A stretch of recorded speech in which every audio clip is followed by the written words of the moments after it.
Hello, my name is Kshitij Srivastava and this is my video blog. आज एक और comment का जवाब देने जा रहा हूँ मैं।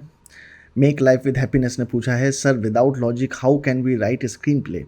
अगर फर्स्ट सीन में लॉजिक नहीं होगा तो कैसे सीन ही आगे बढ़ेगा। सर मेरी भी आपकी जैसी ही टेक्निक है, हर सीन में लॉजिक होना चाहिए कि ये सीन स्क्रीन प्ले में क्यों है। अगर वो सीन निकाल दे तो पूरी फिल्म ख़राब हो जाएगी।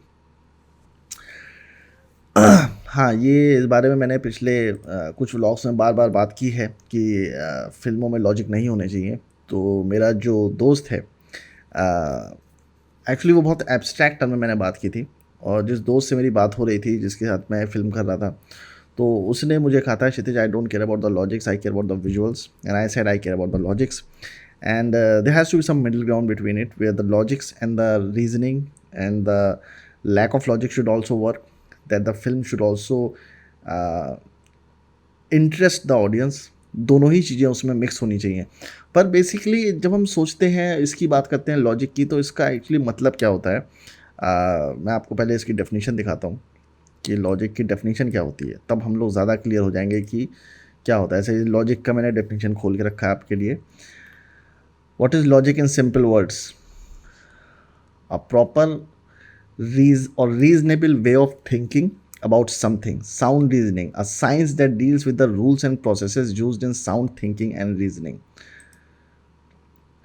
Logic is the study of correct reasoning or good arguments. It is often defined in a more narrow sense as the science of deductively valid inferences or of logical truths. सो ये definition जब आप पढ़ते हैं और आप समझते हैं कि एक्चुअल गूगल डेफिनेशन क्या है या डिक्शनरी की डेफिनेशन क्या है, और ये मुझे इसलिए देखना पड़ा because I wanted to not give you again an abstract answer. I wanted to give you answer based on reasoning, again very logical answer. मैं आपको लॉजिक क्यों यूज़ ना करें स्क्रिप्ट में, उसका एक बहुत ही लॉजिकल आंसर देना चाहता था। इस जैसे why I show you the definitions of it, so that आप ये क्वेश्चन मत करो कि मेरी जो थिंकिंग है वो किससे डिराइव हुई है। मेरी थिंकिंग, मैंने अरिस्टोटल के लॉजिक्स और रीजनिंग के ऊपर भी जो किताबें हैं वो पढ़ी हैं, मॉरल्स के ऊपर भी पढ़ी हैं। मैं कॉलेज में अरिस्टोटल काफ़ी पढ़ता था, मुझे काफ़ी अच्छे लगते थे, उनकी फ़िलासफ़ीज़ पढ़ता था। At that time also I was very interested in to doing something like this. Actually मैं बार बार इस चीज़ पे एम्फेसाइज करता हूँ कि जो चीज़ें लोग बोलते हैं और जो चीज़ें करते हैं उसके बीच में बहुत डिफरेंस होता है। So people watch independent film which sounds intellectual and intelligent and logical, and से ऐसी फिल्में भारत में और बननी चाहिए।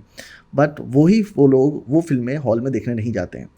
वो लोग सूर्यवंशी पिच देखने जाते हैं, वो लोग मैं हूं ना देखने जाते हैं, वो लोग किक देखने जाते हैं, रेडी देखने जाते हैं, या फिर हैप्पी न्यू ईयर देखने जाते हैं, या फिर हम शक्ल्स देखने जाते हैं। ऐसी पिक्चरें देखने जाते हैं हॉल में।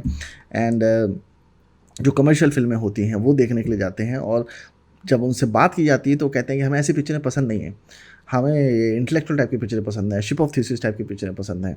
सो बेसिकली डिफरेंस यहाँ पे आता है कि लोग जो बोलते हैं और जो करते हैं उससे बहुत डिफरेंस होता है। उसको समझना, उसका डिफरेंस समझना बहुत ज़रूरी है। People keep saying that we need more logical films, we need more logical films, पर लॉजिक तो स्पाइडरमैन की फिल्म में भी नहीं होता है, लॉजिक तो एवेंजर्स फिल्म में नहीं होता। आप कितना भी जस्टिफाई करो उस चीज़ को, कोई लॉजिक नहीं है उन पिक्चरों में। इलॉजिकल पिक्चर है, ठीक है। जस्ट बिकॉज आपने किसी का बैकग्राउंड स्टोरी दिखा दिया कि वो ऐसे ऐसा करके ऐसा हो गया, doesn't mean it is logic. Logic again means truth and deductive reasoning, कि ये चीज़ इस चीज़ से ये चीज़ डिड्यूस होती है, ये चीज़ बताने से ये चीज़ डिड्यूस होती है, तो वो लॉजिक हुआ ना, ठीक है। अगर ये चीज़ दिखाता हूँ, अगर मैं ए पॉइंट दिखाता हूँ और ए पॉइंट से बी पॉइंट चीज़ें जाती हैं जो नॉर्मली दुनिया में होता है, that will be the logic. What happens in the world is the basis of the truth in our life, isn't it. जो नहीं होता है वो ट्रुथ नहीं हो सकता ना। अब जैसे मैंने एक एग्जाम्पल पढ़ा था, फिलोसफिकल एग्जाम्पल है कि अगर जंगल में एक पेड़ गिरा तो क्या उसने साउंड प्रोड्यूस की? अगर वहाँ पे कोई था तो उसने कहा कि साउंड प्रोड्यूस की। अगर वहाँ कोई नहीं था, अगर जंगल में कोई नहीं है और पेड़ गिरा, तो क्या साउंड प्रोड्यूस हुई? Now that's a philosophical dilemma, कि जब कोई नहीं है तो साउंड प्रोड्यूस होगी, जस्ट कोई है तो साउंड प्रोड्यूस होगी कि नहीं होगी basically. So we don't know the answer to that question. अब इसके बहुत सारे थ्योरीज हैं, बहुत सारे लोगों ने इसके अपने एक्सप्लेनेशन दिए हैं, but they because of philosophy, in philosophy there is no one right answer, every answer is right and every answer is wrong at the same time. It's like quantum physics. Quantum physics आप लोगों को पता ही होगा कि at the same time two things can be at the same place at the same time, okay. तो मैं आपको बेसिकली हल्का सा क्वांटम फिजिक्स समझा देता हूँ क्या है कि एक श्रोडिंगर्स कैट करके होता है, आप लोगों ने सुना होगा। एक श्रोडिंगर करके बहुत बड़े साइंटिस्ट थे, थिंकर थे, उन्होंने जिन्होंने क्वांटम फिजिक्स की नींव रखी थी। तो उन्होंने एक एग्जांपल दिया था जिसको श्रोडिंगर्स कैट कहते हैं। उन्होंने बोला था कि अगर एक बॉक्स के अंदर एक कैट रखी हुई है और एक आदमी एक बंदूक लेके उस बॉक्स की तरफ खड़ा हुआ है, तो उस मोमेंट पे वो कैट आधी डेड है, 50% डेड है और 50% अलाइव है। क्योंकि प्रोबेबिलिटी नेक्स्ट सेकंड में वो गोली चलाएगा नहीं चलाएगा इसकी किसी को कुछ पता नहीं है, फ्यूचर के इवेंट्स किसी को पता नहीं है। तो at the same time two events can happen. तो अब खैर वो रिलेटिविटी क्वांटम फिजिक्स अलग अलग कॉन्सेप्ट्स हैं एब्सोल्यूट थिंकिंग के, उस पर नहीं जाते हैं। मैं बहुत इंटरेस्टेड था बहुत टाइम पहले इन सब चीज़ों में, तो मैं बहुत पढ़ता था ये सब चीज़ें। फर्जी की नॉलेज बहुत गेन कर रखी मैंने। हाँ, तो हम लोग कमिंग बैक टू लॉजिक के बारे में मैं इसलिए बोलता हूँ क्योंकि जब रॉरी सुदरलैंड को मैंने पढ़ा और उन्होंने बोला कि you shouldn't use logic in writing your stories because lack of logic is the twist in the story. Like जैसा कि मैंने बताया कि ए पॉइंट, अगर कोई चीज़ एक पॉइंट तक पहुंची है तो जाहिर सी बात है जिस तरह से दुनिया चलती है वो बी पॉइंट तक जाएगी। ठीक है, एक आदमी के फैमिली को किसी ने मारा है तो वो जाके उस पर रिएक्ट करेगा। ठीक है, अगर वो रिएक्ट नहीं करता है that will be logical and that will form the basis of a story. अब जैसे एक आदमी को 10 लोग घेर के खड़े हो जाते हैं, what will be the logic thing about it? The logic thing is कि वो 10 लोग एक आदमी को मारेंगे। And but how do we reach to that logic? हम उस लॉजिक तक पहुँचे कैसे? हम उस लॉजिक तक ऐसे पहुँचे क्योंकि हमने अपनी ज़िंदगी में कभी ये नहीं देखा है कि एक आदमी 10 लोगों को मारे। हमने हमेशा देखा है कि जब ज़्यादा क्राउड होता है तो वो कम क्राउड को हमेशा मारता है। अगर एक आदमी खड़ा है और 10 लोग खड़े हैं तो 10 लोग एक आदमी के ऊपर हावी होंगे। This is the truth of our life and because it is a truth that becomes a logic for us. तो logic is what we observe as human beings and deduce the reasoning, तो उसको हम logic कहते हैं। तो जब ये वो बोलते हैं, रॉरी सुदरलैंड बोलते हैं, या फिर जब मेरे फ्रेंड ने बोला कि लॉजिक नहीं देखते हैं, तो उसका ये मतलब नहीं था कि आप सरियल जोन में चले जाओ। जैसे मैंने उसने बोला था ना, लॉजिक और सरियल में डिफरेंस है। लुई बुनवेल की एक फिल्म है ओशियन ऑन द लॉ, वो आप लोग देखना तो आपको पता चलेगा कि सरियल फिल्में क्या होती हैं। सरियल फिल्मों में कुछ भी होता है, ठीक है, it is devoid of logic and reasoning both at the same time. तो उसमें क्या हो रहा होता है आपको कुछ भी समझ में नहीं आता है। ठीक है, पर जब हम इलॉजिक की बात करते हैं then we are not saying that you do anything.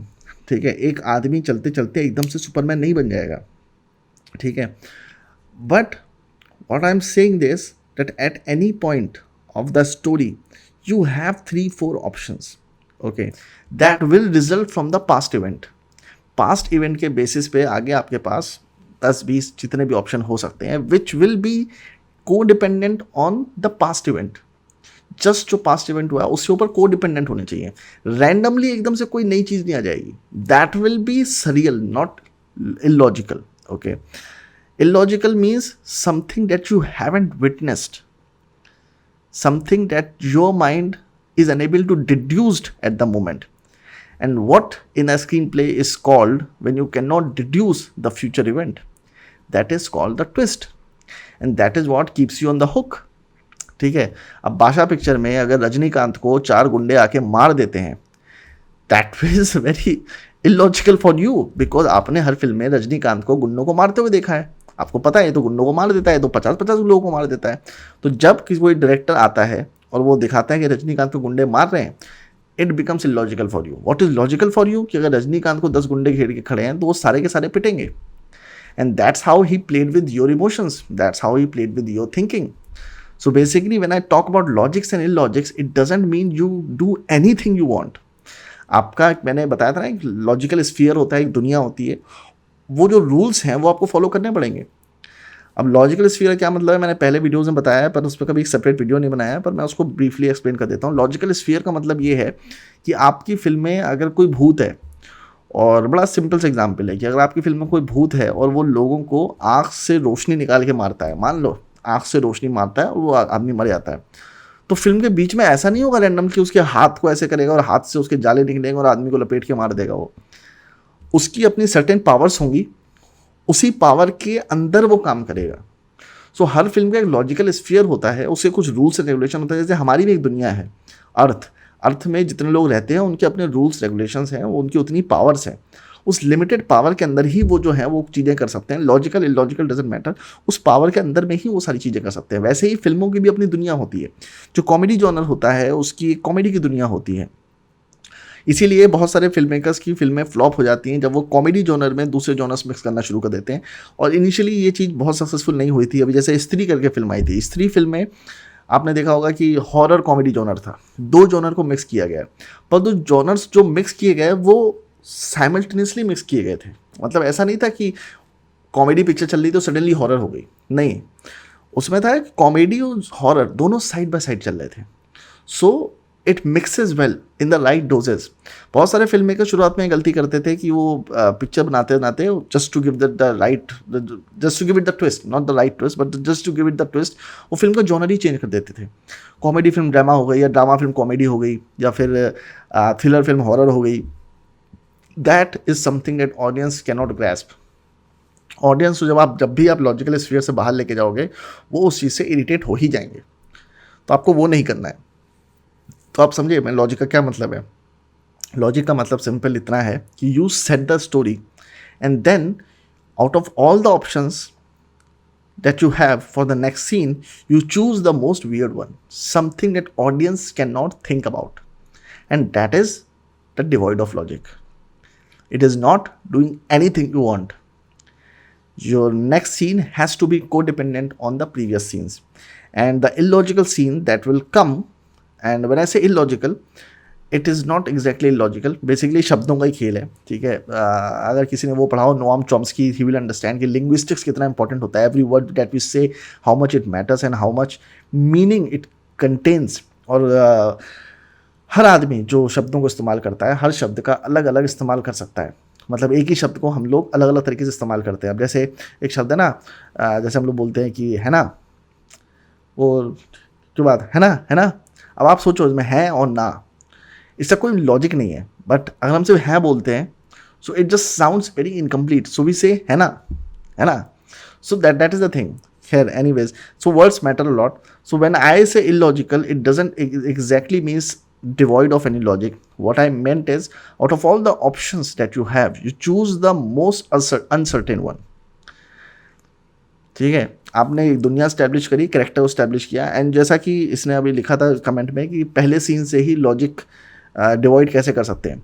पहले सीन से आप लॉजिक कभी डिवॉइड कर ही नहीं सकते, पॉसिबल ही नहीं है, क्योंकि अभी तो आपने दुनिया ही क्रिएट नहीं करी है। अगर आप पहले सीन से ही लॉजिक डिवॉइड कर दोगे then that will become your personal logical sphere. अब मैट्रिक्स फिल्म में क्या होता है, पहले ही सीन में एक लड़की हवा में उड़ के लोगों को मारना शुरू कर देती है, कहीं भी उड़ती हुई चली जाती है, कहीं भी कुछ भी कर रही है।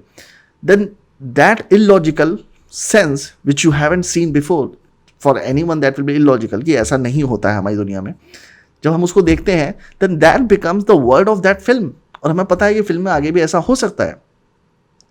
अगर एक हीरो बार बार फिल्म में, आधी फिल्म में लगातार मार खा रहा है, that will be the logical sphere that you have build for him, कि जब भी उसके पास लोग आते हैं, 4 लोग आते हैं उसे मारने के लिए, तो वो पिटता है, that is the logical sphere. जब वो उसको तोड़ता है तो इलॉजिकल होता है, but that is also based on the premise that you have build. तो पहले सीन में, एक्ट 1 में तो आप इलॉजिकल कुछ कर ही नहीं सकते, क्योंकि आप जो भी करोगे that will become the part of the film, that will become the part of the story. आप समझ लो क्या कह रहा हूँ। Act 1 is the introduction, is the establishment of the characters, of the locations, about the things that you are going to show in the film. Whatever you are going to show will become the part of the film. It is in the second act or the third act where you cannot change things, especially in the third act where the conclusion has to be given.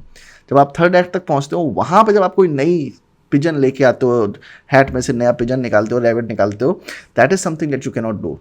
Third act में it is wrong to introduce new characters. Third act में it is wrong to go beyond the logics that you've already created. So basically logics and illogics are the rules that you create for the world that you're creating in that story. जब आप story बनाते हो तो उसमें जो दुनिया create करते हो और उसमें जो भी दिखाते हो, भले ही मैजिक दिखाओ या कोई किसी, या मैट्रिक्स दिखाओ या हैरी पॉटर दिखाओ, कुछ भी दिखाओ, that will become your logic. Logic is a series of deductions based on the past events, nothing else. अगर पास्ट इवेंट्स अलग हैं तो उसके बेसिस पे, तो बेसिकली